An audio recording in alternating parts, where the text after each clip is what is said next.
ಆನಂದತೀರ್ಥೋಪದಿಷ್ಟೋ ನಿಧಿರ್ನಾರಾಯಣಃ ವಯಃ ಪ್ರದರ್ಶಿತೋ ಯೇನ ಸಮ್ಯಕ್ ಜಯತೀರ್ಥಂ ತಮಾಶ್ರಯೇ.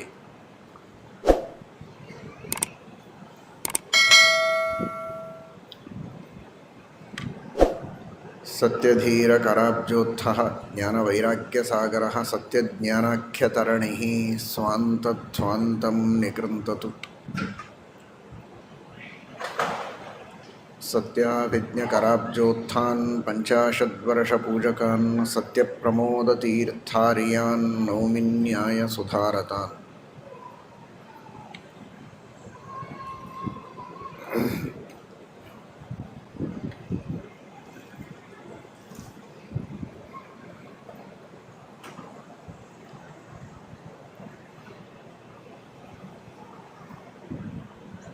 ಪರಮ ಪವಿತ್ರವಾದ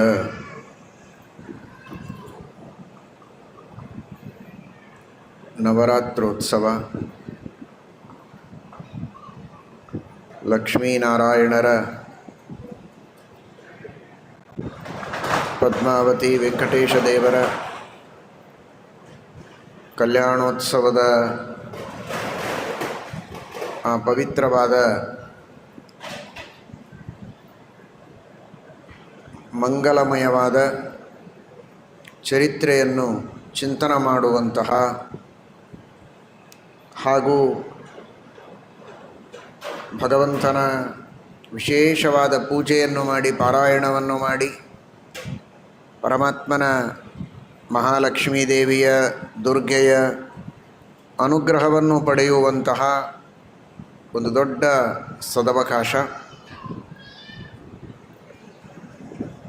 ಇಂತಹ ಪವಿತ್ರವಾದ ಈ ಕಾಲದಲ್ಲಿ ಮಹಾಲಕ್ಷ್ಮೀ ದೇವಿಯ ಕಲ್ಲೂರಿನ ಒಡಮೂಡಿದ ಮಹಾಲಕ್ಷ್ಮೀ ದೇವಿಯ ಸನ್ನಿಧಾನ, ನಾರಾಯಣನ ಸನ್ನಿಧಾನ, ಮೂಲ ರಾಮ ದಿಗ್ವಿಜಯರಾಮ ವೇದವ್ಯಾಸದೇವರ ಮೂಲ ಸೀತಾದೇವಿಯ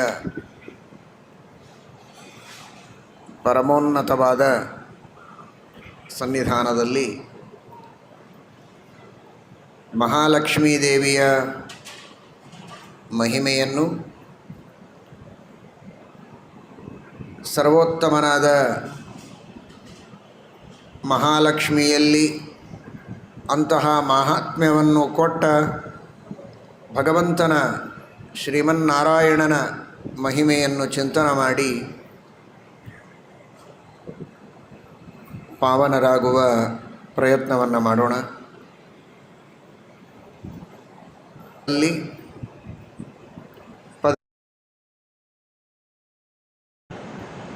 ಮಹಾಲಕ್ಷ್ಮೀ ದೇವಿಯ ಮಹಿಮೆಯನ್ನು ನಮಗೆಲ್ಲ ಉಪದೇಶ ಮಾಡಿ ಪರಮಾನುಗ್ರಹ ಮಾಡಿದ್ದಾರೆ.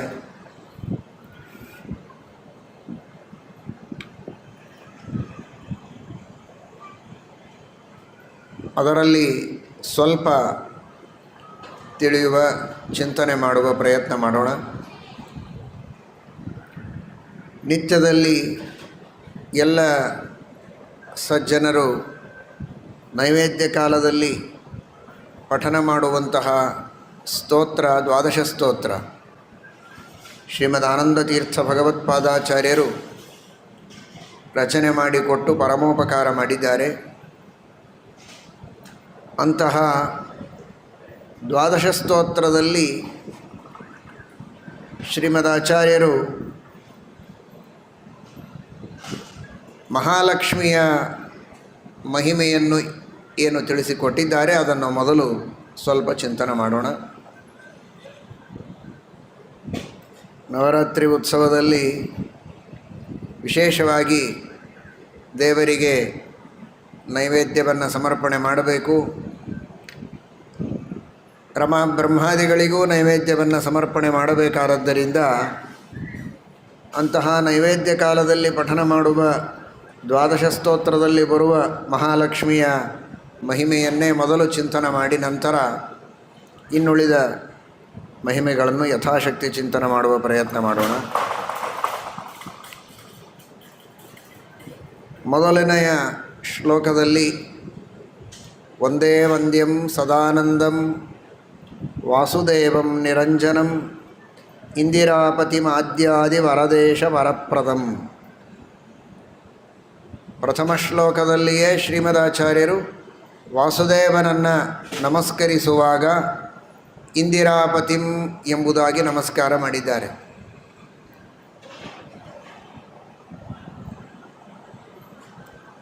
ನೈವೇದ್ಯವನ್ನು ದೇವರಿಗೆ ಅರ್ಪಣೆ ಮಾಡುವಂತಹ ಪ್ರಸಂಗದಲ್ಲಿ ಆ ನೈವೇದ್ಯವನ್ನು ದೇವರಿಗೋಸ್ಕರ ನಿಜವಾಗಿ ಸಿದ್ಧಪಡಿಸುವವಳು ಮಹಾಲಕ್ಷ್ಮಿಯೇ. ಪರಮಾತ್ಮನಿಗೆ ಬಡಿಸುವವಳು ಮಹಾಲಕ್ಷ್ಮಿಯೇ. ಲಕ್ಷ್ಮೀ ಪರಿವೇಶಯತಿ, ವಾಯು ವೀಜಯತಿ, ಭಾರತ್ಯಾದ್ಯಾಹ ಪರಿಚರಂತಿ. ಈ ಅನುಸಂಧಾನದಿಂದ ನೈವೇದ್ಯ ಮಾಡಬೇಕು ಅಂತ ನೈವೇದ್ಯ ಪ್ರಕರಣದಲ್ಲಿ ಪೂಜಾ ಕಾಲದಲ್ಲಿ ನೀವೆಲ್ಲ ತಿಳಿದಿದ್ದೀರಿ. ಲಕ್ಷ್ಮೀ ಪರಿವೇಶಯತಿ, ಕೇವಲ ಪರಿವೇಶ ಮಾಡುವವಳಲ್ಲ, ಅಡಿಗೆ ಮಾಡುವವಳು ಮಹಾಲಕ್ಷ್ಮಿಯೇ, ಬಡಿಸುವವಳು ಅವಳೇ, ಎಲ್ಲ ಸೇವೆಯನ್ನು ಮಾಡುವವಳು ಅವಳೇ. ಆ ಎಲ್ಲ ಧನ ಧಾನ್ಯಗಳಲ್ಲಿ ಯಾವ ಧನದಿಂದ ಧಾನ್ಯ ತರ್ತೇವೆ ಆ ಧನವೂ ಅವಳದು. ಧಾನ್ಯದಲ್ಲಿಯೂ ಅವಳೇ ಅಭಿಮಾನಿನಿಯಾಗಿ ಅಂತರ್ಯಾಮಿಣಿಯಾಗಿದ್ದು ಭಗವಂತನ ಸೇವೆಯನ್ನು ಮಾಡುವವಳು ಮಹಾಲಕ್ಷ್ಮಿ. ಈ ಅನುಸಂಧಾನ ಬರುವುದಕ್ಕೋಸ್ಕರ ಶ್ರೀಮದಾಚಾರ್ಯರು ಪ್ರಾರಂಭದಲ್ಲಿ ಇಂದಿರಾಪತಿಂ ಎಂಬುದಾಗಿ ಆ ಲಕ್ಷ್ಮೀದೇವಿಯ ಸ್ಮರಣೆಯನ್ನು ಮಾಡುತ್ತಾರೆ. ದ್ವಾದಶ ಸ್ತೋತ್ರ ಇದು ನಿರಂತರ ಚಿಂತನ ಮಾಡಬೇಕಾದ, ಎಲ್ಲ ಕಾರ್ಯಗಳಲ್ಲಿಯೂ ಭಗವಂತನ ಗುಣಗಳ ಅನುಸಂಧಾನವನ್ನು ಮಾಡುವುದಕ್ಕೆ ಅತ್ಯುಪಯುಕ್ತವಾದ ಸ್ತೋತ್ರ. ವಿಶೇಷವಾಗಿ ಪರಂಪರೆಯಲ್ಲಿ ನೈವೇದ್ಯ ಕಾಲದಲ್ಲಿ ಅದರ ಪಠನ ಮಾಡುವ ಪ್ರಸಂಗ ಒಂದು ಪದ್ಧತಿ ಬಂದಿದೆ. ಅದರರ್ಥ ಆ ಕಾಲಕ್ಕೆ ಮಾತ್ರ ಅದು ಸೀಮಿತ ಅಂತ ಸರ್ವಥಾ ಅಲ್ಲ. ಅಂತಹ ದಿವ್ಯವಾದ ಭಗವದ್ಗುಣಗಳನ್ನು ವರ್ಣನೆ ಮಾಡುವಂತಹ ಶ್ರೇಷ್ಠವಾದ ಸ್ತೋತ್ರ. ಹೀಗಾಗಿ ನೈವೇದ್ಯ ಮಾಡುವ ಒಬ್ಬ ಸಾಧಕ, ಒಬ್ಬ ಅರ್ಚಕ, ನಾನು ಮಾಡುವ ಈ ಪೂಜೆ, ಈ ನೈವೇದ್ಯವನ್ನು ಒಳಗಿದ್ದು ಮಾಡುವವಳು, ಆ ಭಗವಂತನಿಗೆ ಅರ್ಪಣೆ ಮಾಡುವವಳು ಪ್ರಧಾನವಾಗಿ ಮಹಾಲಕ್ಷ್ಮಿಯೇ. ಮಹಾಲಕ್ಷ್ಮಿಯೇ ತಾನು ಅರ್ಪಣೆ ಮಾಡಿದರೆ ಭಗವಂತ ಸ್ವೀಕಾರ ಮಾಡುತ್ತಾನೆ. ನಾವು ಮಾಡುವುದಾದರೂ ಲಕ್ಷ್ಮೀ ದ್ವಾರ ನಮ್ಮ ಗುರುಗಳನ್ನು ಆರಂಭ ಮಾಡಿಕೊಂಡು ಎಲ್ಲ ಗುರುಗಳ ಸ್ಮರಣೆ ಮಾಡಿ, ದೇವತೆಗಳು ಮುಖ್ಯವಾಗಿ ಮುಖ್ಯಪ್ರಾಣದೇವರು, ಮುಖ್ಯಪ್ರಾಣದೇವರಲ್ಲಿ ಮಹಾಲಕ್ಷ್ಮಿ ಅವಳು ಪರಮಾತ್ಮನಿಗೆ ಈ ಎಲ್ಲ ಪೂಜೆಯನ್ನು ಸಮರ್ಪಣೆ ಮಾಡುತ್ತಾಳೆ ಅಂತ ನಾವು ಚಿಂತನೆ ಮಾಡಿದರೇನೆ ದೇವರು ಅದನ್ನು ಸ್ವೀಕಾರ ಮಾಡುತ್ತಾನೆ ಅಂತ ತೋರಿಸುವುದಕ್ಕೆ ಶ್ರೀಮದಾಚಾರ್ಯರು ಇಂದಿರಾಪತಿಂ ಆದ್ಯಾದಿ ವರದೇಶ ವರಪ್ರದಂ, ಆ ಇಂದಿರೆಯ ಮೂಲಕ, ಮಹಾಲಕ್ಷ್ಮಿಯ ಮೂಲಕ ಅರ್ಪಣೆ ಮಾಡಿದಾಗಲೇ ಬ್ರಹ್ಮಾದಿ ದೇವತೆಗಳು ಅರ್ಪಣೆ ಮಾಡಿದ್ದನ್ನು ಪರಮಾತ್ಮ ಸ್ವೀಕಾರ ಮಾಡಿ ಅವರೆಲ್ಲರಿಗೆ ವರಪ್ರದರಾಗ್ತಾರೆ. ಆದ್ಯಾದಿ ವರದೇಶ ವರಪ್ರದಂ, ವರವನ್ನು ಕೊಡುವವರಲ್ಲಿ ಅತ್ಯುತ್ತಮರು ಅಂತನಿಸಿಕೊಂಡ ಬ್ರಹ್ಮಾದಿಗಳಿಗೂ ಭಗವಂತ ವರವನ್ನು ಕೊಡ್ತಾನೆ. ಆದರೆ ಅಂತಹ ಬ್ರಹ್ಮಾದಿಗಳು ನೇರವಾಗಿ ಭಗವಂತನ ಸೇವೆಯನ್ನು ಮಾಡುವಂತೆ ಇಲ್ಲ, ಮಹಾಲಕ್ಷ್ಮಿಯ ದ್ವಾರ ಮಾಡಬೇಕು ಎಂಬುದಾಗಿ ತಿಳಿಸಿ ಕೊಟ್ಟಿದ್ದಾರೆ. ಹೀಗಾಗಿ ಆ ಮಹಾಲಕ್ಷ್ಮೀ ದೇವಿಯನ್ನು ಪ್ರಾರಂಭದಲ್ಲಿ ನಾವು ಸ್ಮರಣೆ ಮಾಡಬೇಕು. ಇಂದಿರಾಪತಿಯಾದ ವಾಸುದೇವನನ್ನು ಶ್ರೀಮದಾಚಾರ್ಯರು ನಮಸ್ಕಾರ ಮಾಡಿದ್ದಾರೆ. ಹಾಗಾಗಿ ಆ ವಾಸುದೇವನ ಪತ್ನಿಯಾದ ಮಹಾಲಕ್ಷ್ಮಿ ಅನ್ನೋದೇ ಆ ಮಹಾಲಕ್ಷ್ಮೀ ದೇವಿಯ ಬಹಳ ದೊಡ್ಡದಾದಂತಹ ಸ್ಥಾನ. ಅವಳ ಜ್ಞಾನ, ಅವಳ ಶಕ್ತಿ, ಅವಳ ಕರ್ತೃತ್ವ ಇದನ್ನೆಲ್ಲ ಮುಂದೆ ಶ್ರೀಮದಾಚಾರ್ಯರು ಹೇಳುತ್ತಾರೆ ವಿಶೇಷವಾಗಿ. ಆದರೆ ಎಲ್ಲದಕ್ಕೂ ಪ್ರಧಾನವಾಗಿ ಈ ಎಲ್ಲ ಸೌಭಾಗ್ಯ ಮಹಾಲಕ್ಷ್ಮೀ ದೇವಿಗೆ ಬರುವುದಕ್ಕೆ ಕಾರಣವೇ ಭಗವಂತನ ಪತ್ನಿಯಾಗಿ ಅನಾದಿ ಕಾಲದಿಂದ ಭಗವಂತನ ಜೊತೆಗೆ ನಿತ್ಯಾಭಿಯೋಗಿನಿಯಾಗಿರೋದೇ ಆ ಮಹಾಲಕ್ಷ್ಮೀ ದೇವಿಯ ದೊಡ್ಡ ಸೌಭಾಗ್ಯ. ಅದೇ ಎಲ್ಲ ವಿಧವಾದ ಶಕ್ತಿ ಸಾಮರ್ಥ್ಯಗಳನ್ನು ಅವಳು ಪಡೆದುಕೊಳ್ಳುವುದಕ್ಕೆ ಕಾರಣ. ಆದ್ದರಿಂದ ವಾಸುದೇವ ಪತ್ನಿ ಇಂದಿರಾಯೈ ನಮಃ. ಮುಂದೆ ಶ್ರೀಮದಾಚಾರ್ಯರು ಮೊದಲನೆಯ ಅಧ್ಯಾಯದ 3ನೇ ಶ್ಲೋಕದಲ್ಲಿ ಜಾಂಬೂನದ ಅಂಬರಾಧಾರಂ ನಿತಂಬಂ ಚಿಂತ್ಯಮೀಶಿತು ಸ್ವರ್ಣಮಂಜೀರ ಸಂವೀತ ಮಾರೂಢಂ ಜಗದಂಬಯ. ಆ ಪರಮಾತ್ಮನ ನಿತಂಬವನ್ನು, ಟೊಂಕ ಇವುಗಳನ್ನು ನಾವು ಚಿಂತನೆ ಮಾಡಬೇಕು. ಟೊಂಕ, ತೊಡೆ, ಅದನ್ನು ಏರಿ ಕುಳಿತು ಮಹಾಲಕ್ಷ್ಮಿ ಅಲ್ಲಿ ಶೋಭಿಸ್ತಾ ಇದ್ದಾಳೆ ಎಂಬುದಾಗಿ ಚಿಂತನೆ ಮಾಡಬೇಕು ಅಂತ ಹೇಳ್ತಾರೆ. ಯಾರು? ಜಗದಂಬಯ, ಜಗತ್ತಿನ ತಾಯಿ. ತನ್ನ ತೊಡೆಯ ಮೇಲೆ ಪರಮಾತ್ಮ ಮಹಾಲಕ್ಷ್ಮಿಯನ್ನು ಕೂಡಿಸಿಕೊಳ್ತಾನೆ ಅಂತಾಗಬೇಕಾದರೆ ಸಾಮಾನ್ಯವಾಗಿ ಅತ್ಯಂತ ಹೊಸದಾಗಿ ಮದುವೆಯಾದಂತಹ ದಂಪತಿಗಳಾಗಿದ್ದರೆ ಹೊಸದಾಗಿ ಮದುವೆಯಾದ ಹೆಂಡತಿಯನ್ನು, ಯುವತಿಯನ್ನು ಒಬ್ಬ ಯುವಕನಾದಂತಹ ಗಂಡ ತೊಡೆಯ ಮೇಲೆ ಕೂಡಿಸಿಕೊಳ್ಳಬಹುದು. 1 ಮಗು ಆಯಿತು, 2 ಆಯಿತು, 3 ಆಯಿತು, 4-8 ಮಕ್ಕಳುಗಳಾದರು ಅಂದರೆ ಆಮೇಲೆ ವಯಸ್ಸಾಗಿ ಹೋಗಿರ್ತದೆ, ಯಾರು ತೊಡೆಯ ಮೇಲೆ ಕೂಡಿಸಿಕೊಳ್ತಾರೆ?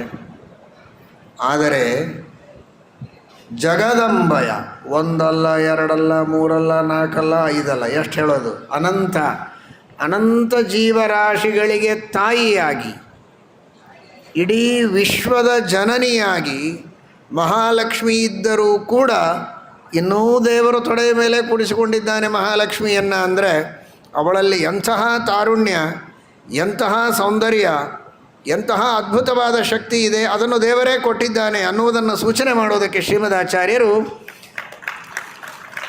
ಲಕ್ಷ್ಮೀದೇವಿಯಿಂದ ಆರೂಢವಾದ ಪರಮಾತ್ಮನ ತೊಡೆ ಅಂತ ಹೀಗೆ ಹೇಳದೆ ಜಗದಂಬಯ ಅಂತ, ಇಡೀ ಜಗತ್ತಿನ ಅಂಬಾ ತಾಯಿಂತನಿಸಿಕೊಂಡರೂ ಕೂಡ ಮಹಾಲಕ್ಷ್ಮೀ ದೇವಿ ಅವಳನ್ನು ಇನ್ನೂ ಪರಮಾತ್ಮ ತನ್ನ ತೊಡೆಯ ಮೇಲೆ ಕೂಡಿಸಿಕೊಂಡಿದ್ದಾನೆ. ಹೆಂಡತಿ ಎನ್ನುವ ಅರ್ಥದಲ್ಲಿಯೂ ತೊಡೆಯ ಮೇಲೆ ಕೂಡಿಸಿಕೊಂಡಿದ್ದಾನೆ. ಅದು ಆ ಮಹಾಲಕ್ಷ್ಮೀ ದೇವಿಗೆ ದೇವರು ಕೊಟ್ಟಂತಹ ಒಂದು ದೊಡ್ಡ ಸೌಭಾಗ್ಯ. ಆ ಸೌಂದರ್ಯ, ನಿತ್ಯ ತಾರುಣ್ಯ ಇವುಗಳನ್ನು ಮಹಾಲಕ್ಷ್ಮೀ ದೇವಿಗೆ ಭಗವಂತ ಕೊಟ್ಟಿದ್ದಾನೆ. ಅದಕ್ಕಾಗಿಯೇ ಮಹಾಲಕ್ಷ್ಮೀ ದೇವಿಗೆ ಭಗವತಿ ಅಂತ ಕರೆಯೋದು. ಏನು ಭಗವತಿ? ಐಶ್ವರ್ಯಸ್ಯ ಸಮಗ್ರಸ್ಯ ವೀರ್ಯಸ್ಯ ಯಶಸ್ಸ್ತ್ರಿಯ ಜ್ಞಾನ ವಿಜ್ಞಾನಯೋಶ್ಚೈವ ಷಣ್ಣಾಂ ಭಗ ಇತೀರಣ ಅಂತ. ಈ 6 ಗುಣಗಳಿಗೆ ಭಗ ಅಂತಾರೆ. ಅದನ್ನು ಪಡೆದವ ಪರಮಾತ್ಮನೇ ಭಗವಾನ್, ಅದನ್ನು ಪಡೆದ ಮಹಾಲಕ್ಷ್ಮೀ ಭಗವತಿ. ಆ 6 ಗುಣಗಳಲ್ಲಿ ಒಂದು ವೀರ್ಯ ಅಂತ. ಆ ವೀರ್ಯ ಎಂಬ ಶಬ್ದಕ್ಕೆ ಅರ್ಥವನ್ನು ಹೇಳುವಾಗ ಲಕ್ಷ್ಮೀ ತಂತ್ರದಲ್ಲಿ ಹೇಳ್ತಾರೆ. ಸಾಮಾನ್ಯವಾಗಿ ವೀರ್ಯ ಎಂಬ ಶಬ್ದದ ಅರ್ಥ ಪ್ರಸಿದ್ಧವಾದದ್ದು ಒಂದು ಅಧ್ಯವಸಿತ ಅಂತಗಾಮಿತ್ವಂ. ಯಾವುದನ್ನು ಮಾಡಬೇಕು ಅಂತ ಸಂಕಲ್ಪ ಮಾಡಿರ್ತಾನೆ ಒಬ್ಬ ವ್ಯಕ್ತಿ, ಅದನ್ನು ಪೂರ್ಣ ಮಾಡಿದರೆ ಅವನು ವೀರ ಅಂತ ಅರ್ಥ. ಅದೇ ವೀರ್ಯ. ಶುರು ಮಾಡೋದು 1 ದಿವಸ ಮಾಡಿ ಬಿಟ್ಬಿಡೋದು, 2 ದಿವಸ ಮಾಡಿ ಬಿಟ್ಬಿಡೋದು. ನಿತ್ಯವೂ ದೇವರ ಪೂಜೆಯನ್ನು ಮಾಡ್ತೇನೆ ಅಂತ ಉಪನ್ಯಾಸ ಕೇಳಿದಾಗ ಏನೋ ಮನಸ್ಸಿಗೆ ಅನಿಸಿರ್ತದೆ, ಸಂಕಲ್ಪ ಮಾಡೋದು, 1 ದಿವಸ ಮಾಡಿ ಏನೋ ನೀರಿಲ್ಲ ಅಂತ ಅನ್ನೋದು, ಸರಿಯಾದ ಹೊತ್ತಿಗೆ ನೈವೇದ್ಯ ಮಾಡಿಕೊಡಲಿಲ್ಲ ಅಂತ ಹೇಳೋದು, ಸಮಯ ಆಗಲಿ ಏನೋ ಒಂದು ಕಾರಣ ಹೇಳಿ ಬಿಟ್ಟುಬಿಟ್ರೆ ಅವನು ವೀರನಲ್ಲ. ಹಾಗಾದರೆ ವೀರ ಅಂದರೆ ಯಾರು? ಯಾವುದೊಂದು ಶುಭ ಕಾರ್ಯವನ್ನು ಮಾಡುವುದಕ್ಕೆ ಸಂಕಲ್ಪ ಮಾಡಿರ್ತಾನೆ ಅದನ್ನು ಕೊನೆಗಾಣಿಸೋದು, ನಿರಂತರವಾಗಿ ಮಾಡೋದು, ಅದಕ್ಕೆ ವೀರ್ಯ ಅಂತ. ಹಾಗಾಗಿ ಇದು ಒಂದರ್ಥ. ಇನ್ನೊಂದು ಅರ್ಥವನ್ನು ಲಕ್ಷ್ಮೀ ತಂತ್ರ ಹೇಳುತ್ತದೆ. ವೀರ್ಯ ಅಂದರೆ ವಿಕಾರರಾಹಿತ್ಯಂ ಅಂತ. ವೀರ ಅಂದರೆ ವಿಕಾರರಹಿತನಾಗಿ ಒಬ್ಬ ವ್ಯಕ್ತಿ ಇದ್ದಾನೆ ಅಥವಾ ಒಬ್ಬಳಿದ್ದಾಳೆ ಅಂದರೆ ಅದೇ ಅವರ ವೀರ್ಯ ಅಂತ. ವಿಕಾರ ಇಲ್ಲದೇ ಇರೋದು, ಅದು ನಾವಿಲ್ಲಿ ಕಾಣಬಹುದು. ಜಗದಂಬಯ, ಇಡೀ ಜಗತ್ತಿಗೆ ಜನನಿಯಾದರೂ ಮಮಯೋನಿರ್ಮಹದ್ ಬ್ರಹ್ಮ ತಸ್ಮಿನ್ ಗರ್ಭಂ ದಧಾಮ್ಯಹಂ ಸಂಭವ ಸರ್ವಭೂತಾನಾಂ ತಥೋ ಭವತಿ ಭಾರತ ಅಂತ ಭಗವದ್ಗೀತೆಯಲ್ಲಿ 14ನೆಯ ಅಧ್ಯಾಯದಲ್ಲಿ ಶ್ರೀಕೃಷ್ಣ ಪರಮಾತ್ಮ ಹೇಳಿದ್ದಾನೆ. ಅದೇನೋ ಸುಮ್ಮನೆ ಮಾಯಾಮಂತ್ರ ಮಾಡಿ ಛೂ ಮಂತ್ರ ಮಾಡಿ ಜಗತ್ತನ್ನು ಹುಟ್ಟಿಸೋದಲ್ಲ. ಅವಳ ಹೆಸರು ಮಾಯೆ, ಆದರೆ ಮಾಯೆಯಿಂದ ಹುಟ್ಟಿಸಿದ್ದಲ್ಲ ಇದು ಸತ್ಯವಾದ ಸೃಷ್ಟಿ. ಲಕ್ಷ್ಮೀದೇವಿಯಲ್ಲಿ ಪರಮಾತ್ಮ ಗರ್ಭಾಧಾನವನ್ನು ಮಾಡಿ ಬ್ರಹ್ಮಾದಿ ದೇವತೆಗಳನ್ನು ಇಡೀ ಜಗತ್ತನ್ನು ಸೃಷ್ಟಿ ಮಾಡಿದ್ದೇನೆ ಅಂತ ತಾನೇ ಹೇಳಿಕೊಳ್ತಾನೆ. ಮಮ ಯೋನಿರ್ಮಹದ್ ಬ್ರಹ್ಮ ತಸ್ಮಿನ್ ಗರ್ಭಂ ದಧಾಮ್ಯಹಂ ಸಂಭವ ಸರ್ವಭೂತಾನಾಂ ತಥೋ ಭವತಿ ಭಾರತ. ಅದರಿಂದ ಎಲ್ಲರ ಸೃಷ್ಟಿ ಆಗತ್ತೆ ಅಂತ. ಉಳಿದ ತಂದೆ ತಾಯಿಗಳು ನಿಮಿತ್ತ ಮಾತ್ರ. ಮೂಲತಃ ಆ ಭಗವಂತನೇ, ಮೂಲತಃ ಮೂಲ ಸೀತಾದೇವಿಯೇ ಮೂಲರಾಮನಿಂದ ಇಡೀ ಜಗತ್ತನ್ನು ಸೃಷ್ಟಿ ಮಾಡುವವಳು. ಶ್ರೀ ಜಗನ್ಮೂಲರಾಮಾನ್, ಬರೇ ಮೂಲರಾಮ ಅಂತ ಸತ್ಯಸಂಧ ತೀರ್ಥ ಶ್ರೀಪಾದಂಗಳವರು ಕರೆದಿಲ್ಲ ಮೂಲರಾಮದೇವರನ್ನು, ಜಗನ್ಮೂಲರಾಮ ಅಂತ. ಇಡೀ ಜಗತ್ತಿಗೆ ಮೂಲ ಕಾರಣನಾದ ರಾಮ ಮೂಲರಾಮ, ಇಡೀ ಜಗತ್ತಿಗೆ ಮೂಲ ಕಾರಣಳಾದ ಸೀತೆ ಅವಳು ಮೂಲ ಸೀತೆ. ಅಂತಹ ಮೂಲರಾಮದೇವರ ಅನುಗ್ರಹದಿಂದ ಮೂಲ ಸೀತೆ ಇಡೀ ಜಗತ್ತಿಗೆ ಮೂಲ ಕಾರಣಳಾಗಿ ನಿಲ್ತಾಳೆ. ಇಷ್ಟಾದರೂ ವಿಕಾರ ಕಿಂಚಿತ್ತಿಲ್ಲ, ದೇಹದಲ್ಲಿ ಯಾವುದೇ ರೀತಿಯ ವಿಕಾರ ಇಲ್ಲ. ಅತ್ಯಂತ ನಿರ್ವಿಕಾರಳಾಗಿ, ಶುದ್ಧಳಾಗಿ, ನಿತ್ಯ ತರುಣಳಾಗಿ, ಪರಮ ಸೌಂದರ್ಯಯುಕ್ತಳಾಗಿ, ಏಕಪ್ರಕಾರಳಾಗಿ ಅನಾದಿ ಕಾಲದಿಂದ ಅನಂತ ಕಾಲದವರೆಗೆ ಅವಳಿರುತ್ತಾಳೆ. ಇದು ಅವಳ ದೊಡ್ಡದಾದಂತಹ ಭಗವತ್ವ, ಇದು ಅವಳಲ್ಲಿರುವಂತಹ ಒಂದು ವಿಶಿಷ್ಟವಾದ ಮಹಾತ್ಮ್ಯ ಅನ್ನುವುದನ್ನು ತಿಳಿಸಿಕೊಡುವ ರೀತಿಯಲ್ಲಿ ಆರೂಢಂ ಜಗದಂಬಯ. ಪರಮಾತ್ಮ ಅಷ್ಟು ಪ್ರೀತಿಯಿಂದ ತನ್ನ ಹೆಂಡತಿ ಎನ್ನುವ ದೃಷ್ಟಿಯಲ್ಲಿ ಕೂಡಿಸಿಕೊಂಡಿದ್ದಾನೆ ಲಕ್ಷ್ಮೀದೇವಿಯನ್ನು ತೊಡೆಯ ಮೇಲೆ. ಜೊತೆಗೆ ಆ ಲಕ್ಷ್ಮೀದೇವಿ ಆ ಪರಮಾತ್ಮನಿಂದಲೇ ಒಂದರ್ಥದಲ್ಲಿ ಸೃಷ್ಟಿಯನ್ನು ಪಡೆದವಳು. ಪರಾಧೀನ ವಿಶೇಷಾವಾಪ್ತಿ ಅಂತ ಹೇಳ್ತಾರೆ. ಇಡೀ ಜಗತ್ತಿನ ಸೃಷ್ಟಿ ಮಾಡುವ ಒಂದು ಇಚ್ಛೆಯನ್ನು, ಆ ಒಂದು ಉತ್ಸಾಹವನ್ನು, ಆ ಪ್ರೇರಣೆಯನ್ನು ಪಡೆದುಕೊಳ್ಳೋದೇ ಮಹಾಲಕ್ಷ್ಮಿ ಪರಮಾತ್ಮನಿಂದ.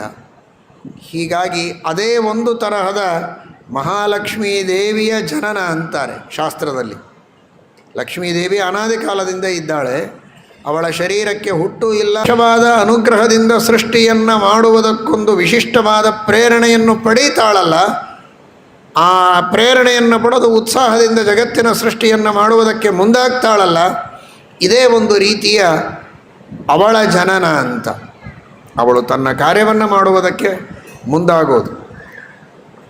ಆ ಅರ್ಥದಲ್ಲಿ ಲಕ್ಷ್ಮೀದೇವಿ ಪರಮಾತ್ಮನ ಕೂಸು ಹೌದು. ಪರಮಾತ್ಮನಿಂದ ಈ ತರಹದ ಉತ್ಪತ್ತಿಯನ್ನು ಪಡೆದ ಕೂಸು ಮಗುವೂ ಹೌದು ಅನ್ನುವ ದೃಷ್ಟಿಯಲ್ಲಿಯೂ ತೊಡೆಯ ಮೇಲೆ ಯಾವಾಗಲೂ ಭಗವಂತ ಮಹಾಲಕ್ಷ್ಮೀ ದೇವಿಯನ್ನು ಕೂಡಿಸಿಕೊಂಡಿದ್ದಾನೆ ಎಂಬುದಾಗಿ ನಾವು ಚಿಂತನೆ ಮಾಡ್ತಾ ಎರಡನ್ನೂ ಅರ್ಥ ಮಾಡಿಕೊಳ್ಳಬೇಕು. ಮಹಾಲಕ್ಷ್ಮಿಯ ಮಹಿಮೆ, ಅವಳನ್ನು ತನ್ನ ತೊಡೆಯ ಮೇಲೆ ಕೂಡಿಸಿಕೊಂಡು ಈ ಸಾಮರ್ಥ್ಯವನ್ನು ಕೊಡುವ ಭಗವಂತನ ಅತ್ಯದ್ಭುತವಾದಂತಹ ಸರ್ವೋತ್ತಮವಾದ ಮಹಿಮೆಯನ್ನು ನಾವಿಲ್ಲಿ ಚಿಂತನೆ ಮಾಡಬೇಕು.